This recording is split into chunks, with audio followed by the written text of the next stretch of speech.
Sir central intelligence వాళ్ళు ఒక హెచ్చరిక జారీ చేశారు సార్. ఏపీలో ఎలక్షన్ రిజల్ట్స్ తర్వాత అంటే తీవ్ర స్థాయిలో వైలెన్స్ జరగబోతుందని చెప్పారు సార్.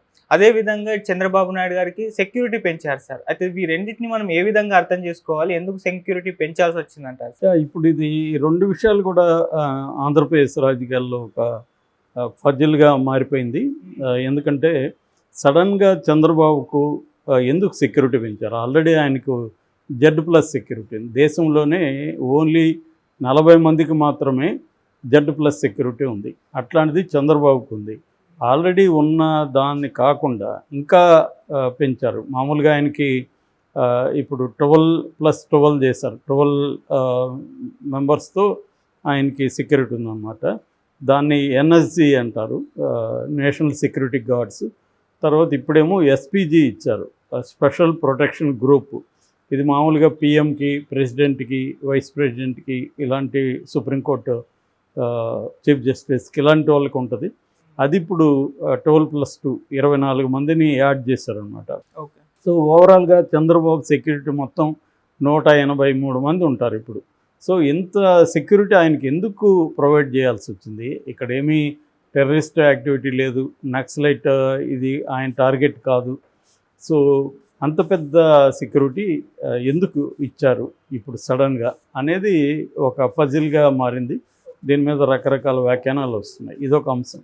రెండవ అంశం, సెంట్రల్ ఇంటెలిజెన్స్ నిఘా వర్గాలు ఆంధ్రప్రదేశ్లో ఎన్నికల తర్వాత కూడా వైలెన్స్ పెద్ద ఎత్తున పెరిగే అవకాశం ఉంది. అందుకని June 13th వరకు అక్కడ నిఘా పెట్టాలి. అందుకని ఎన్నికలకు సంబంధించి ప్రత్యేక బలగాలను అక్కడ మోహరించాలి అని రికమెండ్ చేసింది హోమ్ మినిస్ట్రీకి.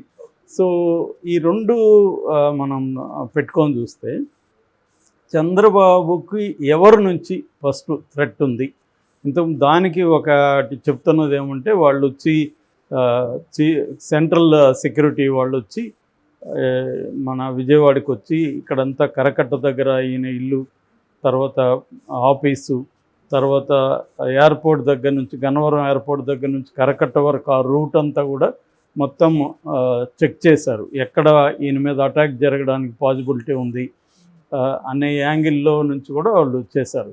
అంటే ఏదో ఒక నిర్దిష్టంగా ఈయన మీద అటాక్ జరగబోతుంది, జరిగే పాసిబిలిటీ ఉంది అని తెలిస్తే కానీ ఈ స్థాయిలో సెంట్రల్ నుంచి సెక్యూరిటీ ఏజెన్సీలు వచ్చి చేయడం అనేది జరగదు మామూలుగా. సో అది ఎందుకు చేస్తున్నారు ఇదంతా అనేది ఒకటి. రెండవది, సెంట్రల్ ఇంటెలిజెన్స్ వాళ్ళు అల్లర్లు జరిగే అవకాశం ఉంది కాబట్టి Andhra Pradesh special protection force, special police force, తర్వాత కేంద్ర పారామిలిటరీ బలగాలు CRPF, CISF ఈ బలగాలను కూడా 19th వరకు మోహరించాలని చెప్తున్నారు. యాక్చువల్గా ఇప్పుడు అల్లర్లన్నీ కూడా దాదాపు కంట్రోల్కి వచ్చాయి. సిట్టు రంగంలోకి దిగింది.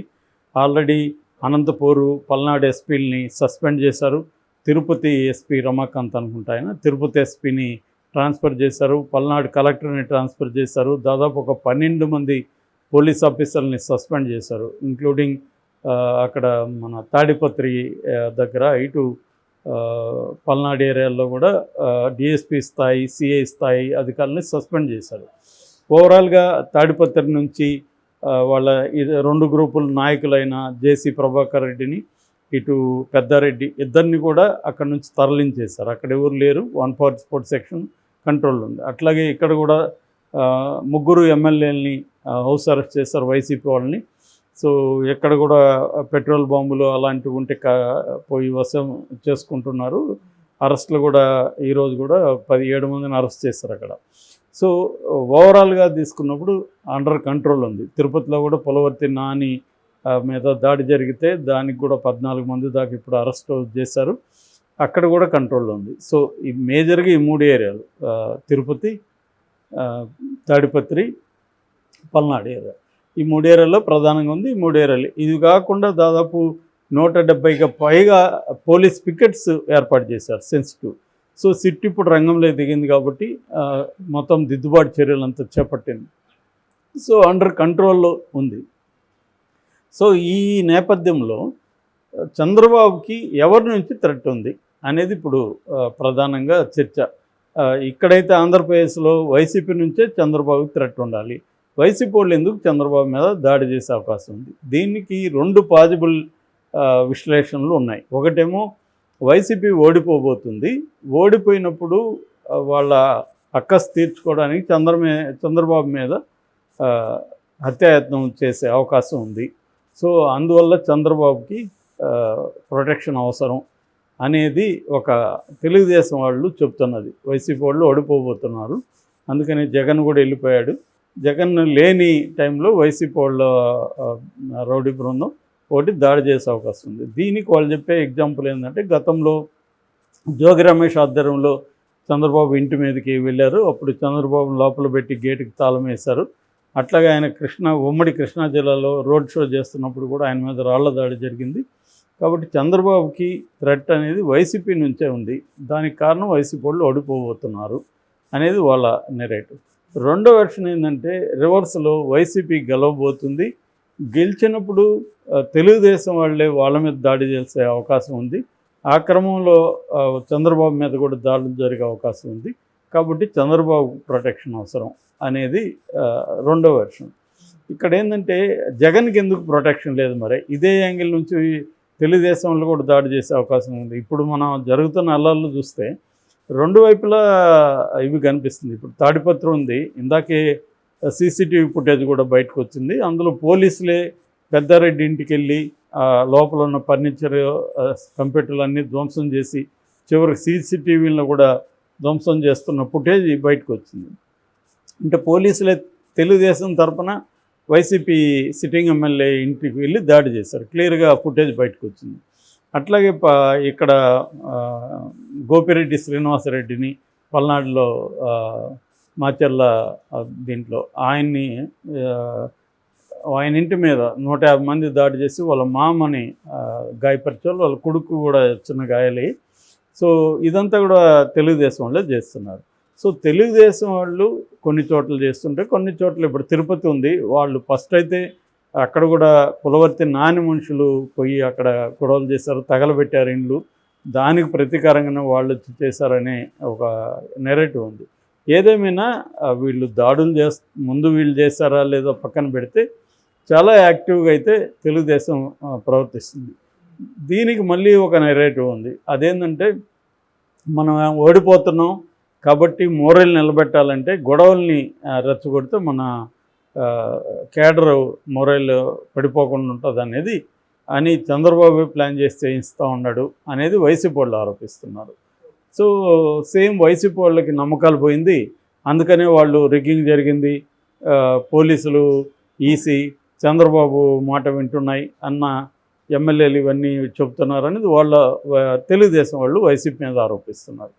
సో ఈ 2 నెరేటివ్లో ఏది కరెక్టు అనేది తేలాలంటే ఇంకా మనకి టైం పడుతుంది ఖచ్చితంగా. బట్ ఇప్పటికి కూడా ఒక మిస్టరీగా అయితే ఉంది. చంద్రబాబుకి ఎందుకు ప్రొటెక్షన్ పెంచారు అంటే, ఆ స్థాయి వైసీపీ దాడి చేసే అవకాశం ఉందా చంద్రబాబుని? ఆయనకి ఆల్రెడీ Z+ కేటగిరీ ఉన్నప్పుడు ఆయనకి ఎందుకు, ఆయన మీద ఎవరు దాడి చేసే అవకాశం ఉంటుంది అనేది ఇప్పుడు రెండోది. ఆయన ఏమి జనంలోకి పోయి సభలు సమావేశాలు అప్పుడే పెంచలేదు. యాక్చువల్గా ఆయన రోజుకు 3 సభలు పెట్టి జనంలో తిరిగాడు, అప్పుడే ఆయన సెక్యూరిటీ పెంచలేదు. పైగా దేశంలో యోగి ఆదిత్యనాథ్ అక్కడ ఆయన దాదాపు 10,000 ఎన్కౌంటర్లు చేసి అనేక 100 మందిని చంపించాడు. ఆయనకి థ్రెట్ ఉంది అక్కడ. ఆయనకేమో తగ్గించారు సెక్యూరిటీ, రాజ్నాథ్ సింగ్ తగ్గించారు, చంద్రబాబుకు పెంచారు. దీని వెనక మతలబు ఏంటి అనేది ఇప్పుడు పెద్ద కన్ఫ్యూజ్గా మారింది. దీనికి పాజిబుల్ ఇది ఏంటంటే, ఈ 2 చెప్తున్నారు. వైసీపీ ఓడిపోతుంది కాబట్టి వాళ్ళు ముందుగా చంద్రబాబు మీద అటాక్ చేసే అవకాశం ఉందని, లేదా రివర్స్లో తెలుగుదేశం పత్రికలే రివర్స్ కూడా రాస్తున్నాయి. వైసీపీ గెలుస్తుంది కాబట్టి దీంట్లో వీళ్ళు అటాక్ చేసే అవకాశం ఉంది. గెలిచిన వెంటనే తెలుగుదేశం వాళ్ళ అందరి మీద దాడులు జరిగే పరిస్థితి ఉంది. వైసీపీ రెడీగా ఉంది. ఎందుకంటే ఒక్కసారి గెలవగానే కక్ష తీర్చుకోవాలి. ఎన్నికల టైంలో వీళ్ళు వైలెన్స్ చేశారు కాబట్టి ఈ కక్ష తీర్చుకోవాలని రెడీగా వాళ్ళు వెయిట్ చేస్తున్నారు. అందుకని వాళ్ళ కాన్ఫిడెన్స్ ఉంది కాబట్టి ఎక్కడా కూడా జగన్ రిగ్గింగ్ జరిగిందని కానీ, ఈసీ చంద్రబాబు కమ్ముడు పోయిందని కానీ జగన్ ఒక మాట కూడా మాట్లాడాల. ఓన్లీ వీళ్ళు మాత్రం మాట్లాడుతున్నారు. ఎవరు సజ్జలు కావచ్చు, బొత్స కావచ్చు, వీళ్ళు మాత్రం రాంబాబు, ఆళ్ళ నాని వీళ్ళే మాట్లాడుతున్నారు. అట్లేదన్నా ఉంటే జగనే అనేవాడు కదా. ఆల్రెడీ జగన్ ఒకసారి అన్నాడు కూడా, మొత్తం వ్యవస్థ వాళ్ళ చేతిలోకి వెళ్ళిపోతుంది, ఫెయిర్గా ఎలక్షన్ జరుగుతాయనే డౌట్ కూడా నాకుందని ఆయన అన్నాడు.